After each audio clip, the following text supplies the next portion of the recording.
ও শিলাদি, শিলাদি, কত দূরে গেছে গো? আর বলোনি, ওই ম্যাডাম আমাকে কাজ করিয়ে করিয়ে আমার হাড় মা সব জ্বালিয়ে পুড়িয়ে এক করে দিয়েছে। মাস গেলে অতগুলো টাকা নেবে আর খাটবে না। আরে দূর, তোমার মাইনে রাখো তো তুমি। আমি বললুম বাড়িতে কুটুম আসছে, মেয়ের শাওরি সৌর জামাই বেটা সবাই আসছে। আমি বললুম যে একটু পয়লা বৈশাখের দুদিনের ছুটি আর একটু বকশিস দিয়ে দিতে। বাবা সে তো দারুণ ব্যাপার গো। তো কত দেবে বললে? কচু পোড়া দেবে।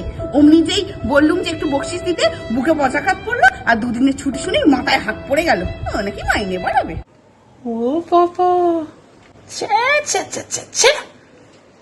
এবারে কি করবে শুনি? বাসনে অর্ধেক সাবান লাগিয়ে দিয়ে চলে যাব, অর্ধেক ঘর ঝাড়ু দিয়ে চলে যাব, আর ঘর মোছার জন্য বাপু ওটিপি। হ্যাঁ, ওটিপি? সে তো ফোনে টোনে করে শুনেছি, তুমি ঘরে করবে কি করে গো? ওটিপি মানে আমার ভাষায় ওয়ান টাইম পুজবো। যদি ছাড়িয়ে দেয়? সব জানা আছে, কিচ্ছু ছাড়াবে না। দাদা বাবুকে দিয়ে মিষ্টি মিষ্টি করে কথা বলাবে, আর ব্যাস সেই মুহূর্তেই আমি আমার দাবি জানিয়ে দেবো।